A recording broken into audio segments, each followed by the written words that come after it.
Bom, essa nossa última aula também vai ser dividida em duas partes e nós vamos falar finalmente sobre as teorias que abordam a ligação química propriamente dita, eh, depois da proposta, né, do elétron como uma função de onda. Então, nessa aula a gente vai ver a teoria de ligação de valência, hibridização e a teoria do orbital molecular, que são digamos assim, a teoria do orbital molecular é aquela mais avançada em termos de tratamento da ligação química hoje em dia, e ela é muito utilizada quando se precisa fazer simulações computacionais. A base dela sempre foi e sempre vai ser a aplicação de funções de onda para você entender a ligação química e a formação de orbitais agora de uma molécula e não só dos átomos. Para a gente chegar até lá, a gente chegou até aqui, certo? E o que nós vimos no decorrer do curso foi justamente para poder entender o que é uma ligação química, nós temos que entender as espécies que participam da ligação química, o átomo como um todo e principalmente o elétron. E para nós entendermos o porquê dessas propostas, o porquê de cada modificação em cada uma dessas teorias, que são aplicadas até hoje, em diferentes níveis.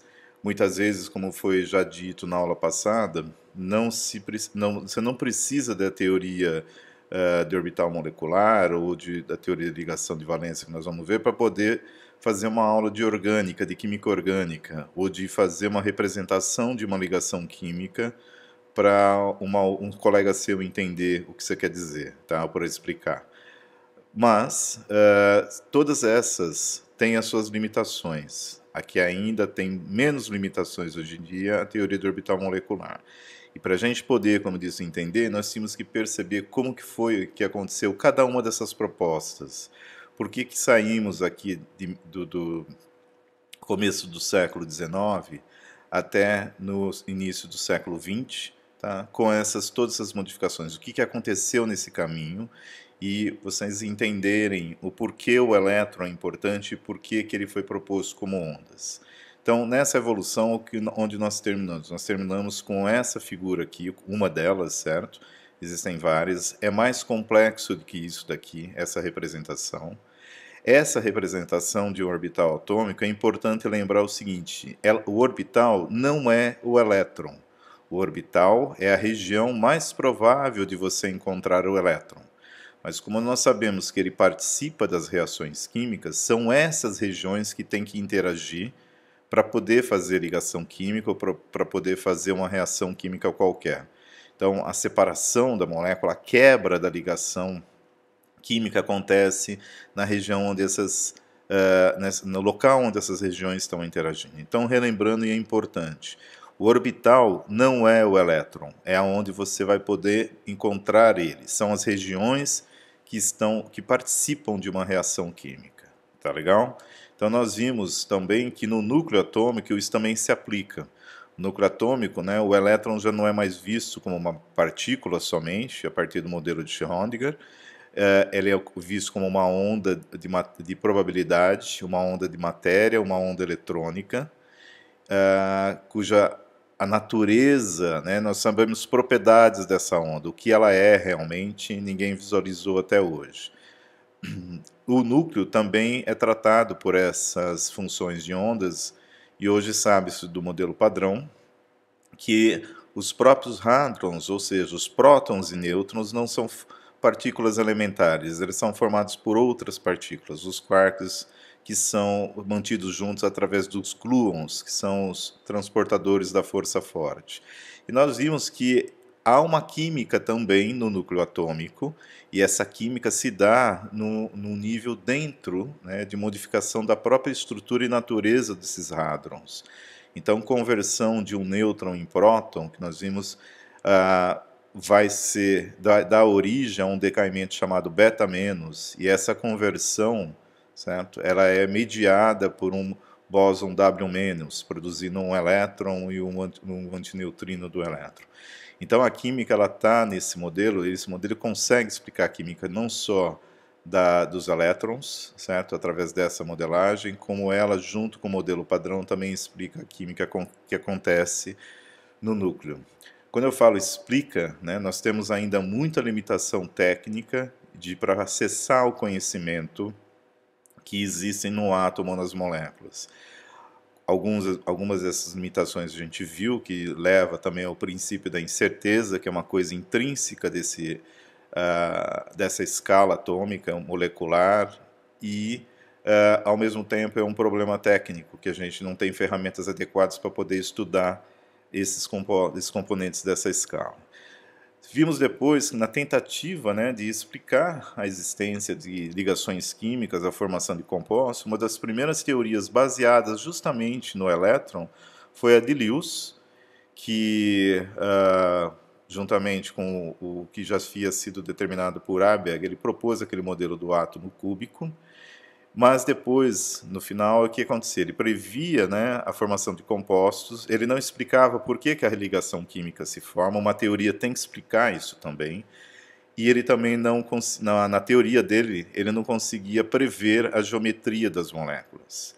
Daí, então, que houve, a partir da teoria de Lewis, ela não foi abandonada, a ideia de compartilhamento de elétrons, né, ainda vale. O que nós vamos ver, o que vai mudar, na verdade, o que se chama de compartilhamento de elétrons, vai ser tratada do ponto de vista de ondas de probabilidade, ou seja, combinações de ondas eletrônicas.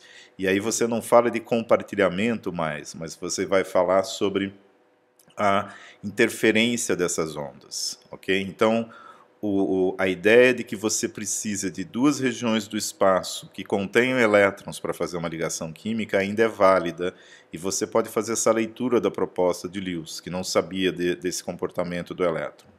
Mas ele não explicava a geometria, aí veio a consideração da repulsão eletrônica dos elétrons da camada de valência, essa teoria, e mostrou por que a molécula de água não tem um ângulo de 90 graus, é 104,5, a amônia e o metano têm ângulos diferentes por causa dessa tentativa de afastar essas cargas elétricas o mais longe possível uma das outras por causa da repulsão intereletrônica.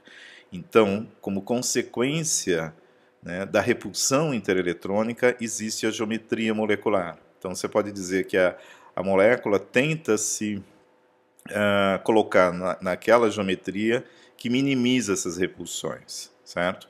Por conta disso, a gente viu que aparece umas regiões onde há mais concentração de elétrons ou de carga negativa, né, do que outras, e decorrente disso aparece polaridade, seja em ligações covalentes heteronucleares ou ligações iônicas. E isso leva a interações intermoleculares. Então, a própria tentativa da natureza de minimizar as repulsões intereletrônicas e a configuração eletrônica, ou seja, pares de elétrons isolados que não estão participando de ligações, levam ao surgimento de polaridade, uma consequência da própria estrutura atômica, da própria configuração. E essas polaridades levam a propriedades, ou seja, a polaridade é uma propriedade de uma molécula. E aí nós vimos alguns exemplos onde algumas dessas propriedades são exploradas, foram exploradas pela natureza no processo de evolução, seleção natural. A água como um solvente que consegue dissolver, separar esses elementos e tratar eles como cargas individuais, e essas cargas individuais vão ser usadas por sistemas biológicos para gerar uma diferença de potencial dentro e fora da membrana celular, para poder fazer transportes de dentro e para fora, ou seja, funcionar a maquinaria celular toda. Vimos alguns exemplos onde um tipo de interação específica, que é pp ou cation-p, ela pode ser utilizada tanto para você criar um tratamento, certo? Como entender os processos bioquímicos por trás de neurotransmissores e assim por diante. E vimos como um outro tipo de consequência da presença ou não de dipolos, moléculas mesmo apolares, homonucleares, heteronucleares, podem sofrer a presença de dipolos, fazer com que apareça dipolos momentâneos, né, são chamados de polos induzidos, e vimos o exemplo na natureza como que isso é explorado para poder fazer locomoção, né, de alguns insetos, mesmo vertebrados, né, e assim por diante. Então, como consequência da configuração eletrônica das moléculas, você tem propriedades que são exploradas e que sem elas, inclusive, pela natureza, obviamente, e por nós também, a gente viu a cromatografia que explora as propriedades de ligação de hidrogênio ou de polos permanentes nas moléculas de solvente e de solutos. E com isso, então, nós vamos explorar isso. Só que um problema é o seguinte, essa teoria aqui, né, a de repulsão de elétrons da camada de valência, ela não considera, ela considera que você tem os elétrons, ela explica a própria ligação química, ela explica a geometria, só que ela não considera justamente esse modelo de orbitais atômicos. E sabe-se que se o orbital atômico, né, esse modelo aqui, se o orbital atômico ele é resultado de uma equação matemática e ele é colocado nessa posição aqui, exatamente nessa posição, ou como esse daqui está distribuído espacialmente desse modo, isso daqui não é móvel, ou seja, se eu colocar um outro elétron aqui perto, um elétron aqui, outro aqui, há uma repulsão, mas isso não vai fazer com que a função propriamente dito se altere. O que eu quero dizer? Orbital não entorta. Então, se orbital não entorta, não é eu pegar uma ligação química que eu esperava 90 graus e dizer que ela se move, certo? Ela se adequa aqui para acomodar essa repulsão intereletrônica. Então, ligações químicas ou o que faz as ligações químicas, elas não se movem, certo? O que eu quero dizer é o seguinte, se você pensar como aqui não está sendo levado em conta essa estrutura de orbitais atômicos. E isso, como resultado de uma função, você não consegue entortar isso para ele assumir esse ângulo.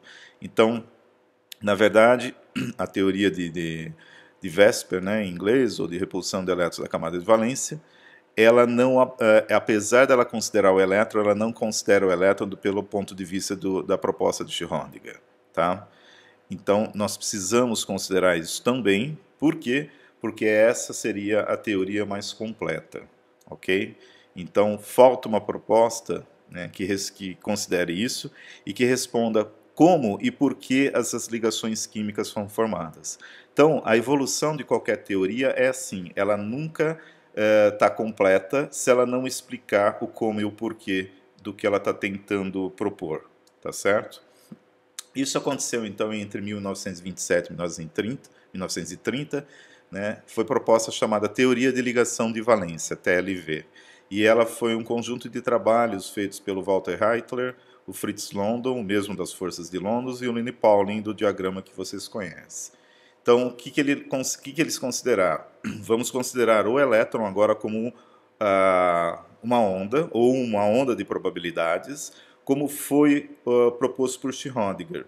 Então, nós vamos tentar entender como que essas regiões do espaço onde nós encontramos elétrons, como que nós podemos combinar essas regiões para poder entender a ligação química, certo?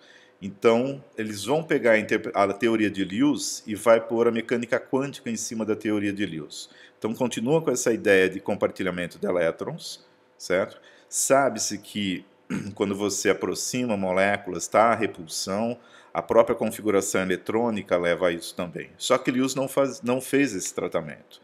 Então, ele vai descrever, obviamente você vai trabalhar com os elétrons da camada de valência, você não vai trabalhar com os elétrons das camadas mais internas, porque eles partiram do pressuposto, que depois observou-se que é errôneo, que somente elétrons de camada de valência é que participam de ligação química. E não é só. Todos os elétrons, basicamente, sofrem consequências da formação da ligação química.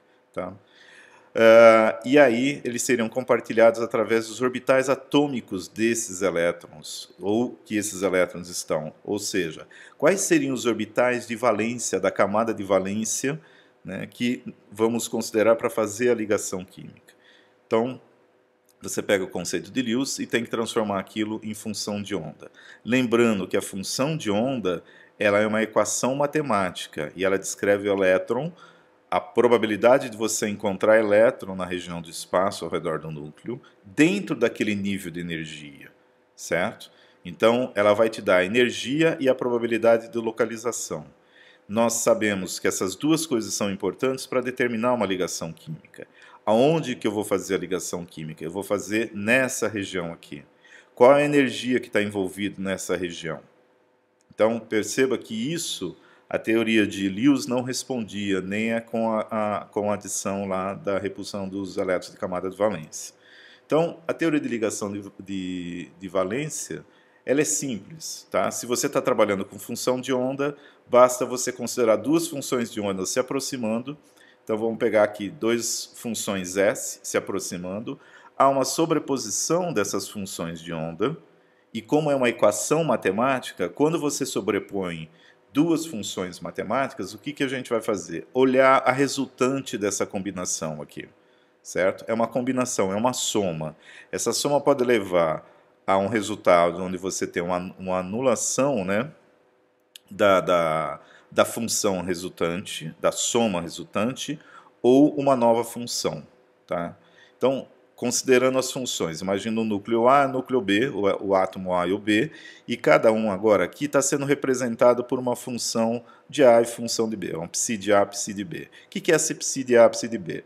É simplesmente uma função de onda, certo? Não importa se é qual orbital que é ou que não é. O que é importante é assim, como ela está distribuída no espaço. Perceba que a função aqui ela não toca, né, aqui ela tende a infinito aqui, então ela tem uma região, as duas têm isso. E que no momento, né, da aproximação, as funções são como essa, é a verde e essa é a vermelha. Então perceba, qual é a probabilidade de você encontrar o elétron nessa região? Ela aqui é alta, ela diminui conforme vai se afastando, certo? Quando as duas se aproximam, veja que a probabilidade de você encontrar elétron entre os núcleos, porque uma ligação química é entre os núcleos, então, para que exista uma ligação química, a probabilidade dada pela função de onda entre os núcleos vai ter que aumentar. Porque se você aumenta a probabilidade, você está dizendo que, na verdade, está mais provável de você encontrar o elétron ali entre os dois núcleos, nessa região. E isso é característico de uma ligação química, certo? Então, o que é essa azul aqui? Ela é a soma dessas duas. Perceba que o resultado da soma fez com que, nessa região que antes aqui tinha mais ou menos essa probabilidade, a probabilidade aumentou. Então, isso caracteriza a formação de uma ligação química.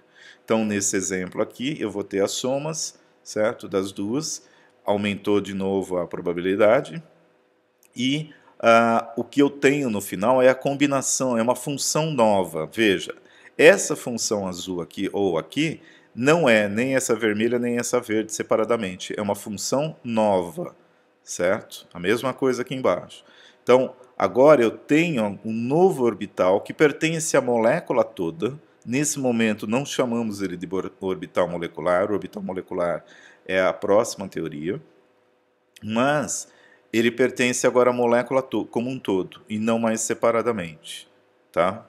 Então ela vai ser formada por um par de elétrons, e ela vai se originar através da combinação linear, esse é o termo correto, né, de duas outras psi, de que representam cada elétron que vai participar dessa ligação. Então, você combina duas equações matemáticas. Então perceba que esse é um tratamento matemático da ligação química. Não é o elétron que faz a ligação química? Como que eu descrevo o elétron na mecânica quântica? Através de uma equação, a função de onda. Então, se eu vou ter compartilhamento de elétrons, na verdade eu vou ter combinação de funções de onda. E essa combinação é chamada combinação linear porque é uma soma. A soma é uma operação linear, vamos dizer assim, uma combinação linear, de cada uma dessas funções de onda. Matematicamente, né, se eu fosse tentar prever, eu não vou entrar nos cálculos, eu vou só mostrar aqui como que se representaria. Se eu quero saber justamente a nova função de onda, se isso daqui fosse uma molécula de hidrogênio gasoso, eu quero saber qual que seria a psi, como que eu obteria a função de onda, agora da ligação química, desse orbital que pertence para a molécula toda. Então, eu teria que fazer a combinação da função de onda do átomo de hidrogênio, do primeiro átomo, do átomo A, no caso, a gente pode falar que é esse daqui, e do átomo B, que seria esse outro aqui, certo? Esse átomo A tem um elétron que eu chamo de elétron 1. E o átomo B, que é um hidrogênio também se eu tenho um elétron, eu chamo de átomo com o elétron, átomo B com o elétron número 2, certo? Então, isso seria a minha combinação linear. Entretanto, tem uma coisa, se você encontrar um elétron hoje, certo, puder ver ele, e encontrar um outro elétron amanhã, você não vai saber se esse elétron de amanhã é o mesmo elétron de hoje, porque todos eles são indistinguíveis. Elétron não tem diferença um do outro. Não importa onde ele esteja, o elétron é indistinguível, certo? Por ele ser indistinguível, tem que considerar que, na verdade, aquilo que eu chamei de elétron 2, ele pode pertencer, ao invés do átomo B, ele deve estar no átomo A. Isso é uma questão matemática, eu tenho que considerar todas as possibilidades, todas as probabilidades de que posso encontrar. Então, ela tem que entrar nessa combinação. Então, eu expresso isso daqui, e aí eu vou ter, então, que psi de H2 é aquele primeiro, né, com o elétron 1 no átomo A e o 2 no B, e o contrário. A minha psi final vai ser essas duas combinações, a soma dessas duas, porque são duas possibilidades. Então, isso seria o que eu teria no final. Depois dá para substituir aqui φ de A e φ de B, certo? E com as equações de Schrödinger, dependendo do elétron, aqui no caso seria do 1s, aí você teria que entrar com a função do orbital 1s, do A com a função do orbital 1s do B, diferenciar esses dois elétrons, fazer a mesma coisa, somar todo mundo e ver o que dá, fazer um gráfico, e aí você obteria a resultante ou a soma. Para ficar mais fácil, nós podemos de novo representar desse modo. Veja, você tem duas funções, elas estão separadas, quando elas se aproximam, aumenta a probabilidade, e aqui você faz a representação como se fosse o orbital agora da molécula, certo? Uma coisa que é importante em qualquer reação química, não importa o meio onde ela esteja, se é biológica ou não, é o seguinte.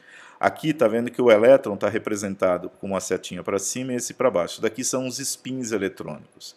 Uma reação química, tá? Uma ligação química, aliás, ela é só formada, ela só consegue ser formada se ela combinar elétrons que tenham spins opostos ou spins emparelhados, tá? A gente representa desse modo aqui na quadrícula.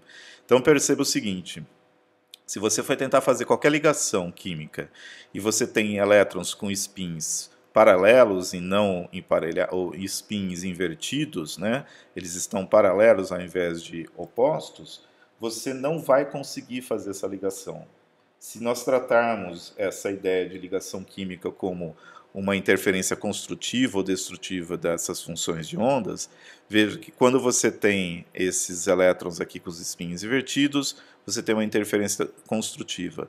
Quando você representa, certo, elétrons com spin paralelos, um deles é representado invertido.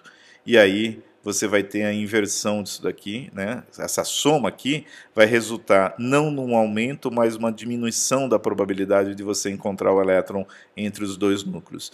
Então a representação aqui, perceba que entre os dois núcleos aqui, você tem um aumento da rachura aqui, dos pontinhos. E nesse caso aqui você tem uma diminuição, então a ligação química aqui não é feita. Tá legal?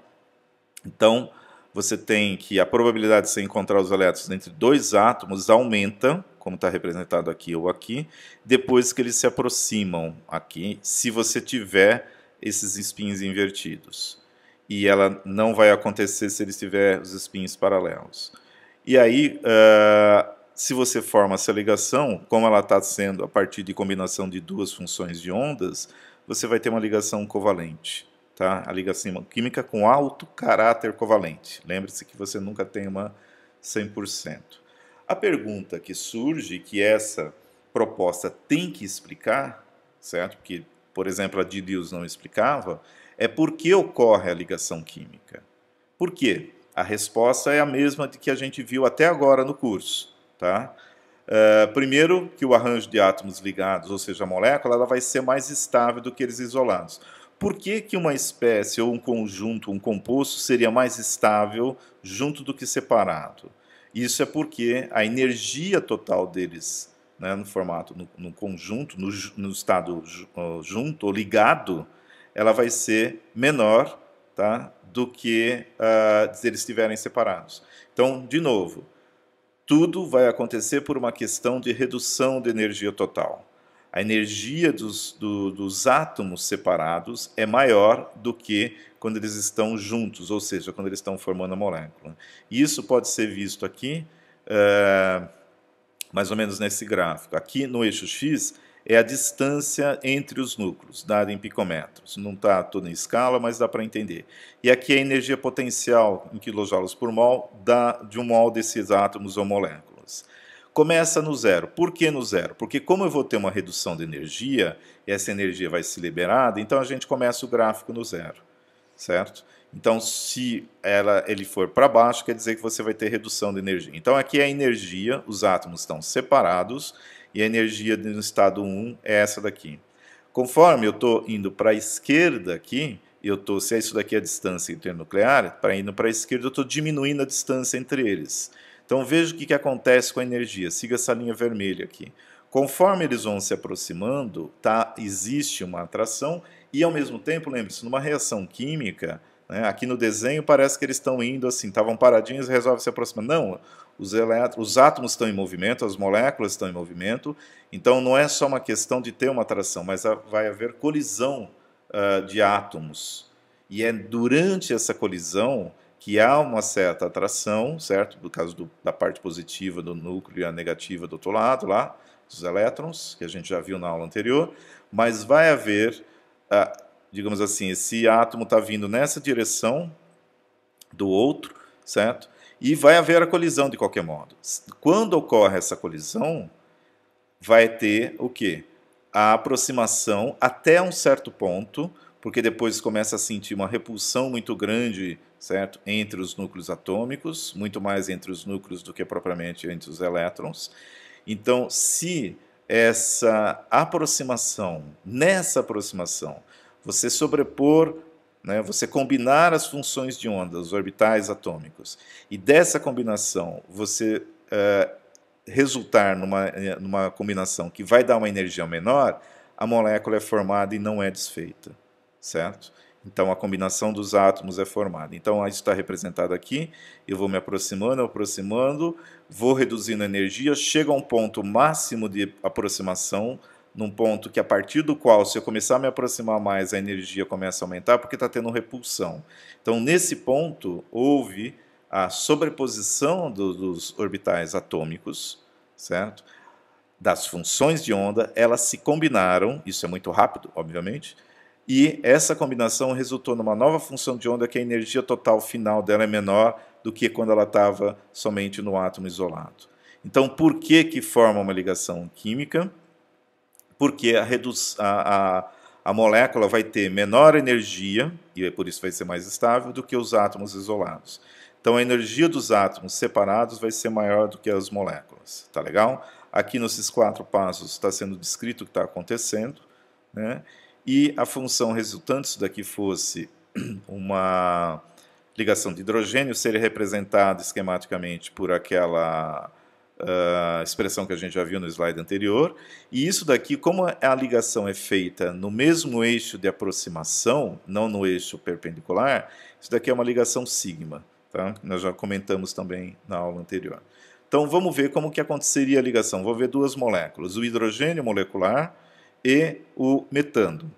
Então, no caso do hidrogênio, você tem 2 orbitais s. O que você vai ter é a aproximação dos 2 orbitais em cima de um mesmo eixo, certo? Essa aproximação aqui é representada, então, pelo formato do próprio orbital. Houve a sobreposição, houve uma interferência construtiva, né? Houve uma diminuição da energia total e a molécula se formou, com a configuração S1. Agora vamos para o metano. O metano tem essa configuração aqui. Perceba já um problema dessa ligação, porque o metano está dizendo, aqui na configuração eletrônica, está me dizendo que o metano pode, no máximo, compartilhar 2 elétrons. Então, a própria teoria já tem um problema que vai ter que ser corrigido depois. Mas vamos ver. Vocês vão perceber aqui que os próprios orbitais que estão envolvidos aqui na ligação não são aqueles que vocês esperavam, e a gente já vai ver daqui a pouco o porquê. Mas esqueça um pouco esse formato do orbital, porque o princípio de ocorrência é o mesmo. Você vem 4 orbitais S, né, dos hidrogênios, combina-se com esses 4 lobos aqui das funções de ondas representando os orbitais do carbono, que vão participar da ligação, ok? Há essa sobreposição, há uma diminuição da energia total depois da formação dessa sobreposição, e no final das contas, essa representação de distribuição de carga nessa molécula, quanto mais vermelha a região, significa o quê? Como a gente viu na aula anterior, isso daqui tem uma região de alta concentração de elétrons, sendo que essas outras regiões, mais é azul, tem menos concentração. Essas regiões vermelhas representam justamente a região de onde tem formada a ligação química, ok? Bom, como eu disse, se ela fosse a teoria definitiva, a gente não teria que ver orbital molecular. Então tinha problemas até ele ver. Ela estava predizendo justamente ângulos de ligação que não batiam com o que se media no laboratório. Então, se você fosse combinar os orbitais do oxigênio para formar água, eram orbitais P. E a água teria que ter, a molécula de água, depois de se ligar com os hidrogênios, teria que ter um ângulo de 90 graus entre esses hidrogênios, porque os orbitais P formam um ângulo de 90 graus. Só que experimentalmente era medida a 104,5, certo? Lembra que essa molécula aqui, lá naquela de repulsão, na teoria de repulsão dos elétrons da camada de valência, aqui eles estavam dizendo que esse ângulo era por causa da repulsão desses elétrons e que fazia com que os hidrogênios se posicionassem aqui. Mas, como eu disse, não tem como isso acontecer, porque orbitais não são distorcidos. Você não consegue angular o orbital acima ou abaixo do ângulo que ele já está. Então, se você está combinando orbitais P do oxigênio para fazer a ligação, eles são 90 graus. Você não consegue aumentar o ângulo aqui entre eles, certo? E a TLV não explicava isso. Então, orbitais atômicos não entortam, entre aspas, aí bastante aspas para lembrar. A mesma coisa da amônia. A amônia, o nitrogênio também é orbital P, teria que ser 90 graus, só que você mede 107, né? E, quer dizer, a TLV tinha o mesmo problema da outra, porque a outra não considerava os orbitais atômicos, mas se você vai usar a mecânica quântica, a descrição de Schrödinger para tentar entender a ligação química, você tem que usar os orbitais e teria que dar o ângulo correto. Só que aí dava esse problema. A TLV te dava 90 e a experimental 107. Além disso, a Lewis e os outros não explicavam também uma outra coisa, que era um mistério para todo mundo e continuava para a TLV, é a existência do metano. Se você pegar o carbono e fizer a distribuição eletrônica dele, dá um S2, 2S2, 2P2. Ele só poderia fazer 2 ligações. Então, poderia existir o CH2, não o CH4, né? Lembrando aqui que os orbitais P que você tem elétrons desemparelhados no Px e no Py, só um em cada. Então não tem como você fazer as outras 4. Porque você fala assim, mas tem um orbital vazio que poderia pôr 2 aqui. Não, é hidrogênio. Hidrogênio não tem 2 elétrons. Então ele faria só 2 ligações. Então, de acordo com a TLV, o metano não existiria. E de acordo com qualquer ligação anterior, ninguém explicava a existência do metano se você levasse em conta a configuração eletrônica, tá? Então, qual que foi a solução? Foi considerar o seguinte, eu já não estou falando que eu posso pegar, para formar uma ligação química, sobrepor 2 regiões do espaço onde eu vou encontrar elétrons, ou seja, cis, orbitais. Eu vou considerar que eles podem interferir. Um orbital de um átomo de hidrogênio interfere com o orbital do átomo de oxigênio. Se essa interferência for construtiva, forma uma ligação química, ok? Diminui a energia. Se isso acontece entre orbitais de átomos diferentes, será que isso daí poderia acontecer para orbitais do mesmo átomo? Ou seja, os orbitais do próprio átomo, será que eles poderiam interferir um com o outro? E a gente está falando daqueles átomos onde tem elétrons em mais de um tipo de orbital, porque aí se eu estou falando do hidrogênio, o hidrogênio não tem como que interferir um orbital com o outro, porque ele só tem um orbital preenchido, certo? Mas no caso de oxigênio tem vários, no caso do carbono você tem pelo menos 3 conjuntos de orbitais aqui que estão preenchidos. Será que esses orbitais do carbono poderiam, como eles estão sobrepostos, interferir um com o outro? Então a ideia foi, né, e aí você vai para o papel, na época não tinha computador, e faz as contas. Vamos pegar agora as funções de ondas dos próprios orbitais, do próprio átomo, e vamos ver se a gente consegue combinar elas do jeito que a gente fez para tentar explicar ligação química. Então a solução foi considerar que as funções de onda dos orbitais atômicos poderiam também se combinar, ou seja, ter interferência umas com as outras. E, obviamente, como quando forma uma ligação química tem uma nova função de onda, que essa função de onda tem forma, inclusive geométrica e tudo mais, diferente do que das deram origem, né? A ideia seria se ver se essas novas funções, ou esses novos orbitais decorrentes das combinações dos orbitais atômicos ocupados do próprio, ou não até, do próprio átomo, né, poderia resultar em funções de onda, novos orbitais, que teriam as geometrias que eram esperadas. Foram testar e, no final das contas, deu exatamente isso que era previsto, certo? Então, lembrando que a ideia é, se você tem, né, por exemplo, se você pegar os orbitais, a gente vê eles separados, mas eles estão sempre desse modo aqui. Então veja, se você tem um elemento que vai até o orbital D, isso a gente já viu lá numa animação anterior, você pode pegar esses caras aqui, coloca aqui dentro e esses daqui também. Tá todos esses orbitais no mesmo átomo. Então isso daqui é tudo função de onda, certo? E eu acabei de pressupor que a interferência de função de onda pode formar ligação química. O que me diz, o que me proíbe de tentar combinar funções de onda do próprio orbital, do próprio átomo, para ver se forma novos orbitais, tá? Então, como os orbitais são resultantes de interações de funções de probabilidades de onda de elétrons, né? Orbitais são resultantes disso, da integração, desculpa. A gente integra a função de onda para obter os orbitais. Essas ondas podem interferir construtiva ou destrutivamente.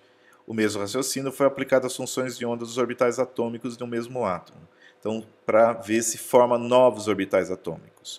Ou até de átomos diferentes, como já havia sido proposto anteriormente. Então, isso daqui veio primeiro, a formação de ligação química. Como eles não conseguiam explicar alguma desses problemas, né, eles voltaram e falaram, será que se eu fizer, como eu já tinha proposto, para formar ligação química, eu posso combinar funções de onda, vamos ver se eu posso criar novos orbitais no próprio átomo a partir da interferência entre eles. Lembre-se, né? Interferência construtiva, também o mesmo princípio de interferência construtiva ou destrutiva vai ser aplicado se fizer isso daqui. Tá?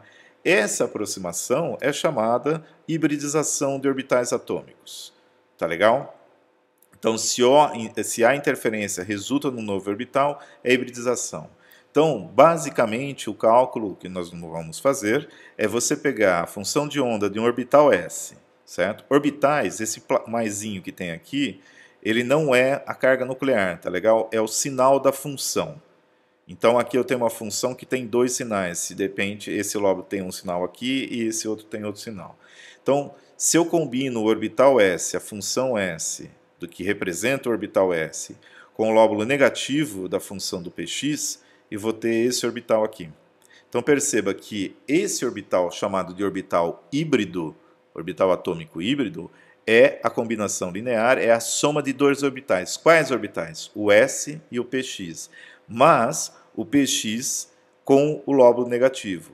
Se eu pegar e considerar agora outra probabilidade, que é o px se aproximar, então, com a parte positiva, eu vou ter esse outro. Perceba que isso daqui é a representação de uma reação química. Eu tenho um elemento que eu estou indo, ele está se aproximando em direção a outro elemento, um hidrogênio aqui, isso pode ser um oxigênio, e que há uma colisão entre essa parte no orbital P do oxigênio se sobrepõe com o orbital S. Se essa parte que se sobrepôs for negativa, você vai ter uma baixa probabilidade de formar desse lado de cá.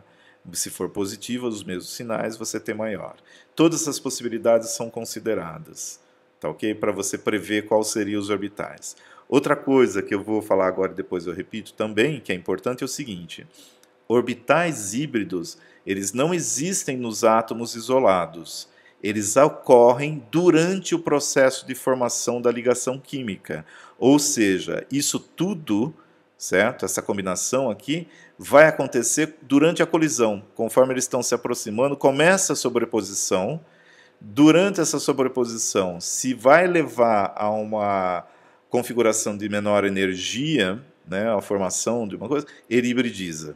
Então não é que você acha o seguinte, olha, o carbono isolado ali tem um orbital híbrido. Não, o átomo isolado não tem. Acontece durante a formação da ligação química. Se você pegar agora um orbital S, e ao invés de só combinar esse orbital S com 2p, por que eu vou só com p? Se eles estão sobrepostos. Então imagina o carbono, que eu tenho orbital S e orbital p, um em cima do outro, como nós vimos ali no slide anterior. Então agora o S poderia interferir não só com 1, mas com 2, sendo que o primeiro estaria nesse mesmo eixo, né, do núcleo aqui do orbital S, né, seria um px, por exemplo, e esse daqui um pz. Ele está perpendicular. Então, se você combinar agora 3 orbitais, não só um, você vai ter a resultante, ela vai te dar 3 orbitais. Então, se eu combino 3, eu tenho 3. E, como eles vão estar no mesmo átomo, né, aqui eu estou separando eles, mas a resultante vai ser isso daqui. Então, veja, que orbitais que eu fiz aqui? Aqui eu peguei um orbital S e um orbital P, não importa qual dos dois. Então eu combinei um orbital SP, é chamado hibridização SP. Eu peguei um orbital S e 2 orbitais P. Então eu vou ter, esses orbitais aqui são decorrentes de uma combinação de um orbital S com 2P. Então ela é chamada hibridização SP2. E é escrita desse modo aqui, ó. SP e o 2 está para cima. Certo? É superíndice, é para cima, não me escreva para baixo ou deixar aqui na mesma linha, tá ok? Então, hibridização você escreve, os orbitais que foram combinados e quantos de cada orbital estão no índice superior, tá ok? Se eu pegar de novo aqui, né, essas combinações aqui, o que a gente vai ter? Perceba que se eu combinar um S com P no mesmo eixo e depois o PY, né? E aqui levando todas as possibilidades de combinação com os lóbulos aqui, tá legal? Depois ele inverteu e assim por diante. Mas perceba que a resultante são orbitais que estão no espaço localizados de maneira diferente. Então se eu pego um orbital S, combino com px, lóbulo positivo aqui, e um py, lóbulo positivo aqui, o resultante vai ser um orbital híbrido sp2, que ele vai se localizar aonde? Entre os eixos de coordenadas, entre os eixos x, y, z. Ele não está em cima do eixo, ele está entre os eixos. Se eu fizer a mesma coisa agora com um orbital, só que está invertido aqui o py, ele vai também dar entre os eixos, só que para o outro lado do que tenha sido combinado. Tá legal? Então, combinações entre orbitais perpendiculares resultam em orbitais híbridos com orientação oblíqua. Esses daqui estão perpendiculares, esse daqui não tem como ser, certo? Entre eixos. E aí você tem geometrias moleculares que antes não eram possíveis, porque você só considerava que os orbitais só poderiam estar alinhados aos eixos. Tá? Então, aqui está um exemplo de uma hibridização onde eu usei um orbital S e 2P. Então, é SP2. Tá legal? Vai resultar num orbital híbrido que tem essa configuração, 3 orbitais em cima dos eixos e separação entre eles de 120 graus. Dá um triângulo equilátero, era chamada geometria trigonal plana. Então você tem aqui um orbital S, certo? E agora você pega 2 orbitais P, um PZ, certo? E o PY, por exemplo. E a resultante é isso. Veja que a soma vai resultar nesses lóbulos menores aqui, decorrente daquelas combinações possíveis com os lados negativos dos lóbulos. Então, isso seria a representação agora de um novo orbital atômico, que é uma nova função de onda chamada função sp2. Isso é um orbital, tá legal? Não são orbitais separados. Não existe mais o S e o P aqui. Não existe mais SP aqui. Aqui chama-se sp2. Simboliza-se, né? Ou escreve-se desse jeito, só para ter noção de onde vieram os orbitais. sp3, eu combinei um orbital S e 3 orbitais P. Vai formar uma figura que é um tetraedro, vai dar uma geometria tetraédrica e os ângulos entre esses lóbulos aqui é de 109,5. Tá? A outra que nós vamos ver é um D2sp3. O que significa? Eu peguei um orbital S, 3 orbitais P e 2 orbitais D. Vai formar essa figura aqui, que vai ser alinhada aos eixos. Você vai ter 4 orbitais aqui, lóbulos em cima dos eixos, e esse outro aqui em cima dos eixos. Então eu tenho 90 graus entre todo mundo. Se você unir os vértices desses, ou as pontas desses orbitais, o limite, você forma um octaedro. E a geometria seria octaédrica. Tá legal? Então vamos ver o SP3. Você vai pegar um orbital S, e agora você pega os 3. Vai lá, matemática. Funciona, soma todas as funções de ondas, e o resultante, a função resultante agora é esse orbital. Veja que o ângulo aqui não está em cima do eixo, né? E esse daqui são aquelas combinações com os lóbulos negativos, do orbital P com o orbital S. Então, novamente, desapareceram os orbitais de origem. Então, não tem orbital mais orbital S nem orbital P aqui. A representação é só que eles vieram de lá. Então, se eu fosse representar pelas quadrículas, agora eu teria que, ao invés de eu representar uma quadrícula de S3P, eu tenho que colocar 4 quadrículas, e o nome desse cara é SP3. Nós vamos ver isso, não se preocupa. Vamos ver agora a combinação aqui. Eu tenho o orbital S, isso tudo num átomo só, tá? Não está vindo de outro átomo. Orbital P, 3, agora 2 orbitais D. O resultante é justamente isso. Você tem a formação desses orbitais aqui, são 4, né, aqui no eixo. Eles são equivalentes, se eu viro a figura é tudo igual, tá? Não tem um mais comprido que o outro. São 4 na região equatorial e 2 na região do eixo principal, vertical aqui. Então esse daqui seria um D2sp3, certo? Toda a química do carbono e outros compostos é baseada em orbital híbrido. A água é orbital híbrido, o oxigênio hibridiza. A amônia, o nitrogênio hibridiza. Então, existem muito mais orbitais híbridos reagindo, certo? Aparecendo, se formando durante as reações químicas, do que orbitais puros. Como que a gente sabe disso? Pelas geometrias moleculares, porque a gente sabe que se fosse orbital puro não ia ter aquela geometria. E por que há a formação por que há a hibridização?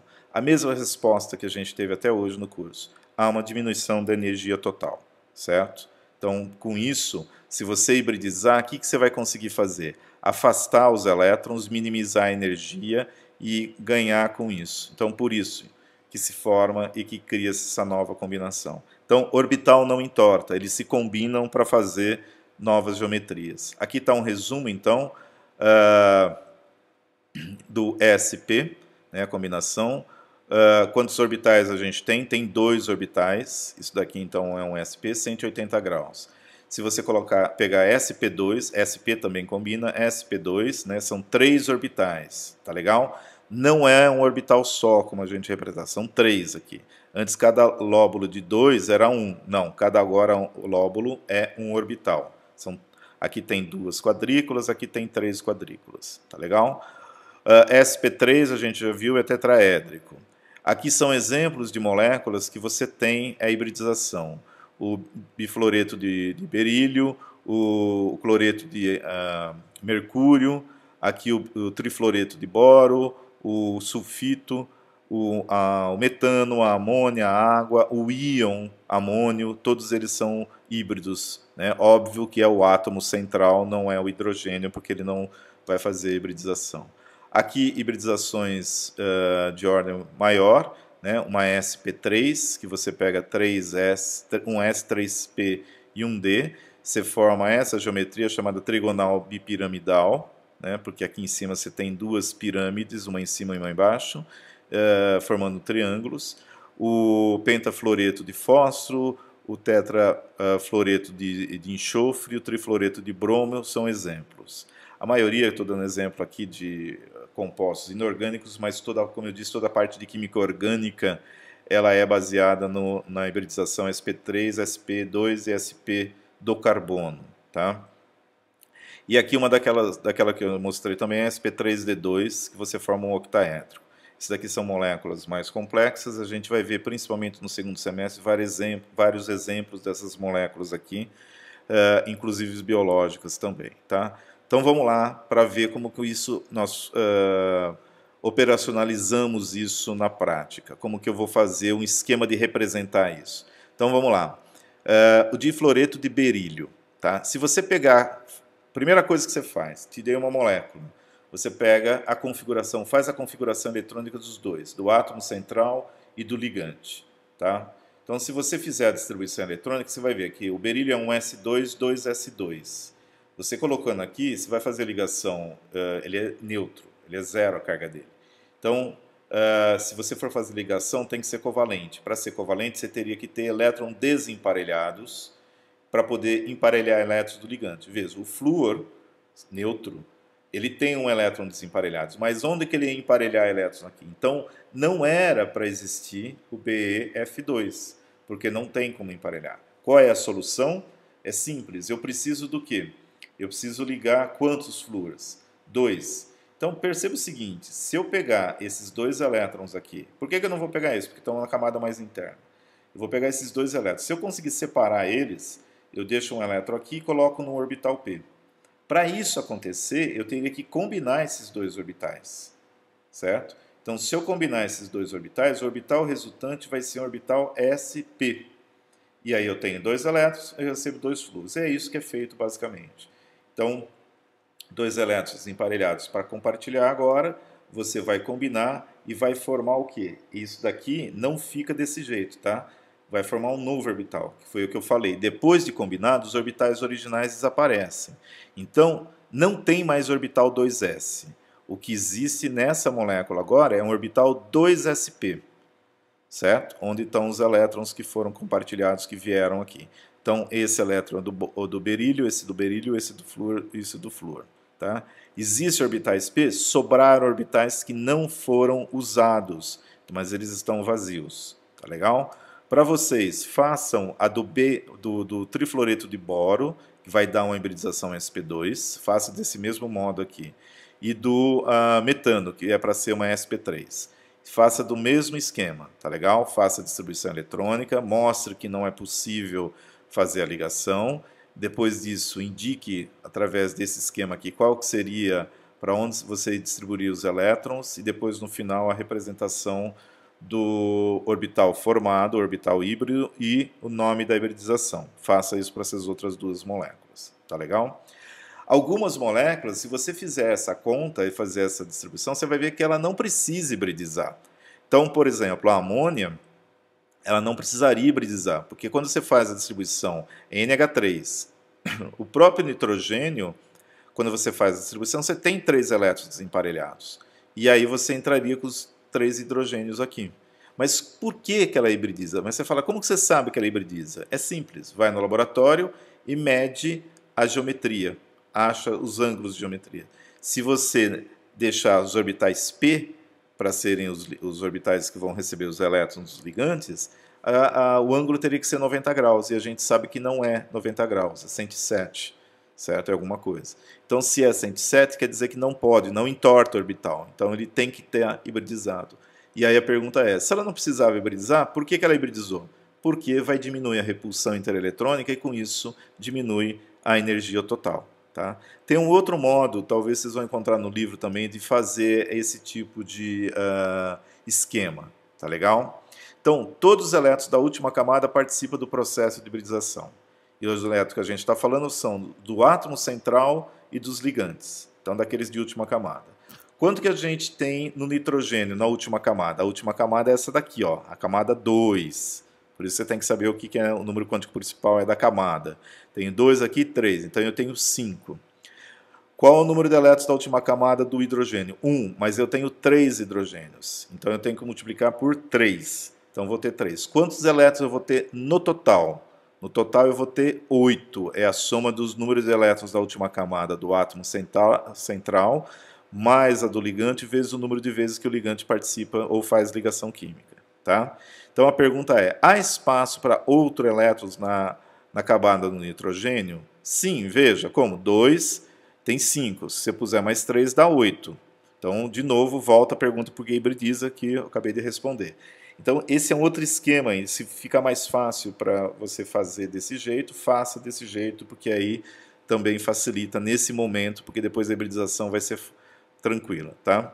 Então, para além de disponibilidade, outros dados devem ser considerados como a geometria e a polaridade. Então, a gente sabe que a amônia, geometricamente, ela não é 90 graus o ângulo de ligação e que ela tem polaridade, tá?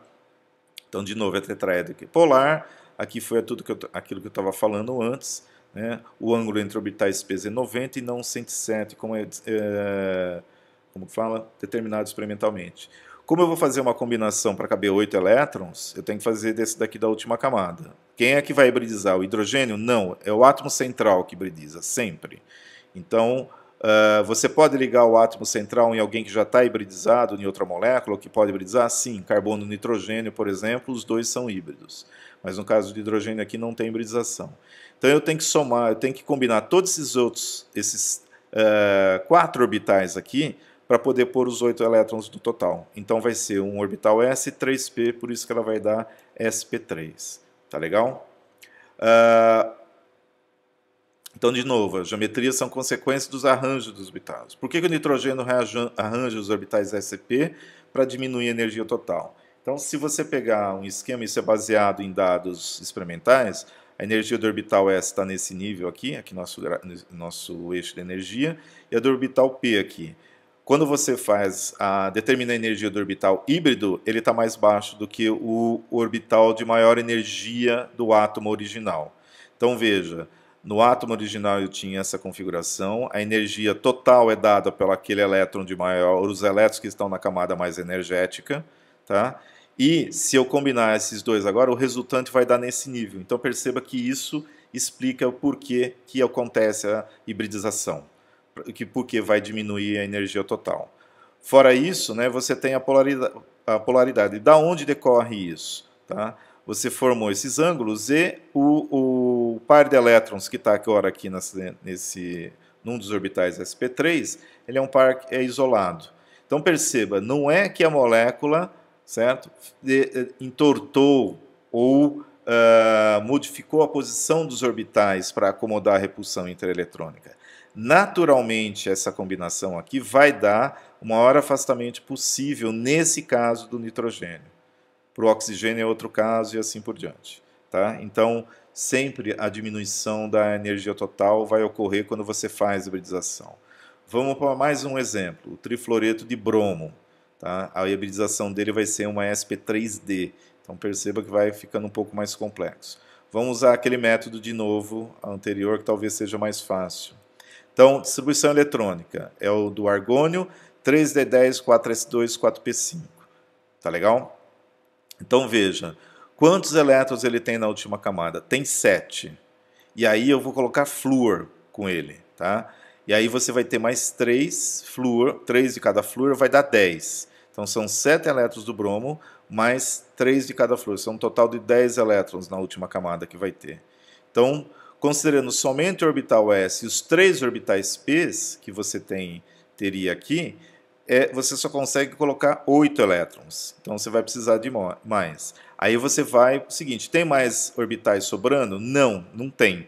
Só tem orbital vazio. Então eu vou buscar um orbital vazio que eu posso usar também para participar da hibridização.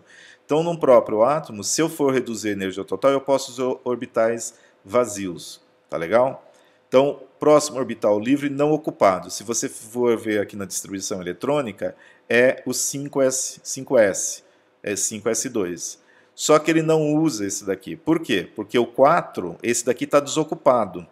Quando ele está desocupado, a energia dele é maior do que o 4d, que também está desocupado. Então tem que se lembrar disso. O diagrama aqui, ele coloca em ordem de energia de orbitais que tenham elétrons. Então, quando você ocupar elétrons aqui, esse 5s vai ter uma energia menor que o 4d.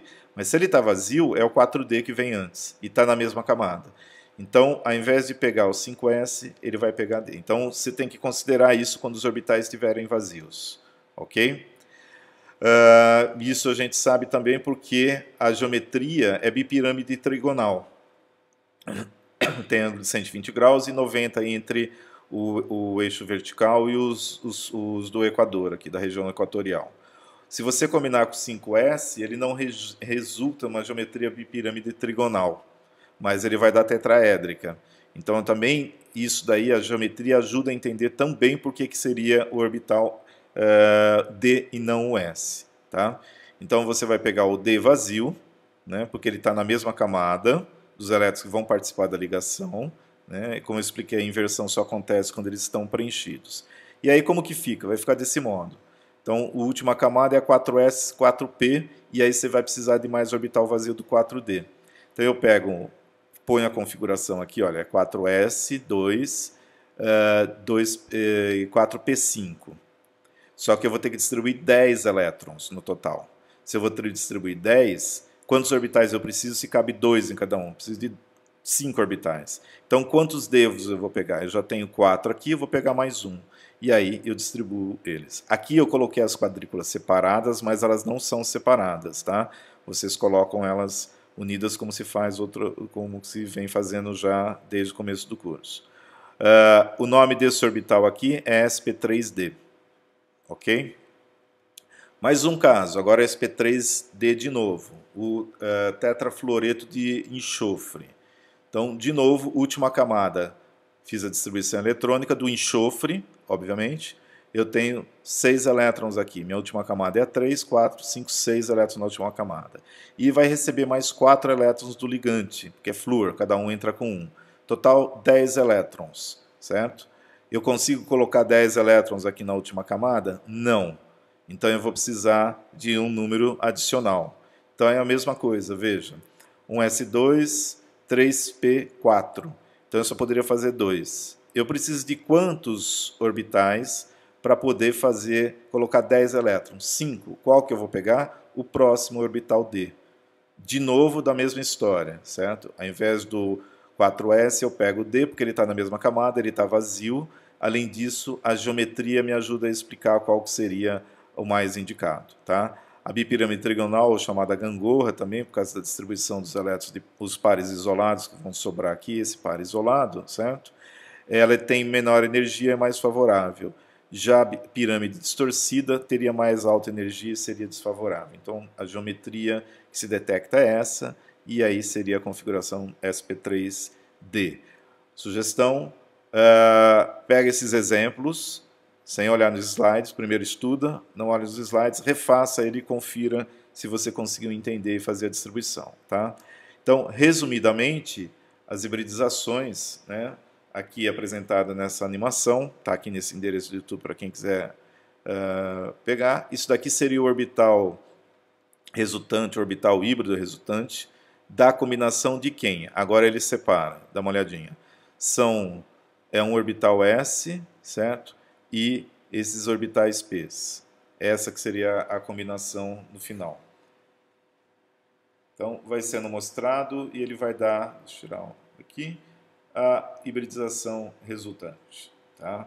Lembrando que tá, a formação de um orbital híbrido é um passo na formação da ligação química. Ele vai acontecer somente no momento da formação da ligação química. A gente tinha ali, na verdade, um S, um P e um D. Né? Então, aliás, é um S e dois P's. É a hibridização SP2. Agora. Então, de novo, partindo lá do mesmo orbital, ele vai mostrar quais orbitais ele vai hibridizar. Certo? Esses são os orbitais que ele vai hibridizar e essa é a resultante aqui. São um S e dois P's. Então aí você tem a separação só para mostrar os orbitais híbridos formados. Ok?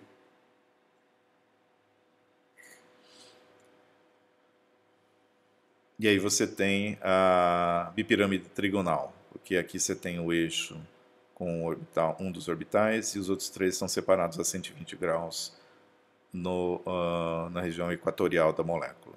Tá? E o núcleo do átomo principal está lá no meio. É sp3, então ele vai mostrar, é um orbital S combinado com 3p, decorrente disso vai formar aqueles orbitais que formam a geometria tetraédrica, forma um tetraedro. Então, de novo, ele vai mostrar que ele vai combinar um orbital S e 3 orbitais p, ok? E o orbital híbrido resultante é esse daqui, que é um tetraedro.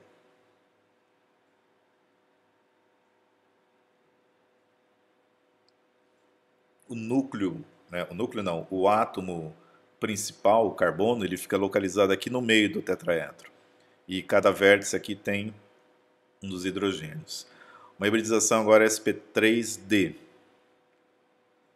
Então, já se sabe, é um S, três P's e um D. Então, lembrando, essa é a representação dos orbitais todos sobrepostos nos átomos, que é o que se espera se você conseguisse visualizar isso no átomo.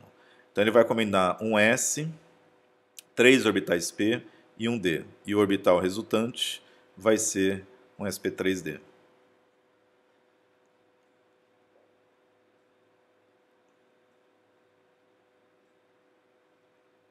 Ele não separou, que é bastante, mas esse basicamente seria o orbital resultante.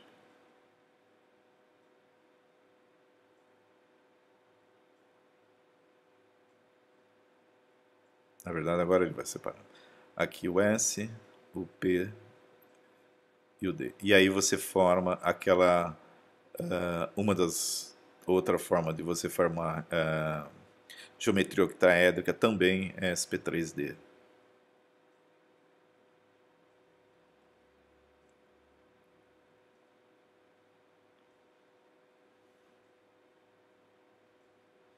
Desculpa, na verdade é outra trigonal plana.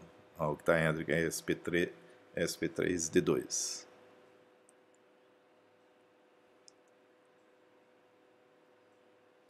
Essa daqui é a trigonal plana no equatorial, e aí você forma a pirâmide. Então é bipirâmide trigonal novamente.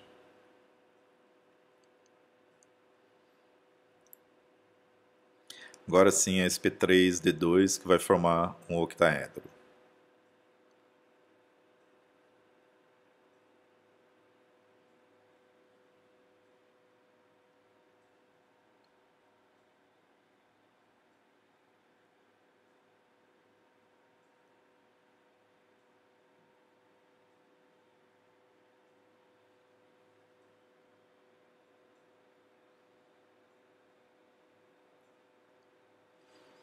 Vai remover os orbitais que foram combinados, certo? Aqui.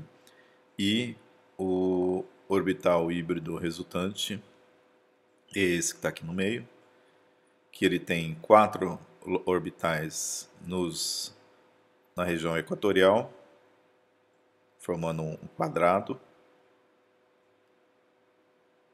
certo? 1, 2, 3, 4 e 2 aqui no eixo. E como eu disse, como são todos iguais, você vira a molécula, ela é equivalente. Tá legal? Então aqui eu formo um quadrado e ligado em cima é uma pirâmide de base quadrada e formando um octaedro.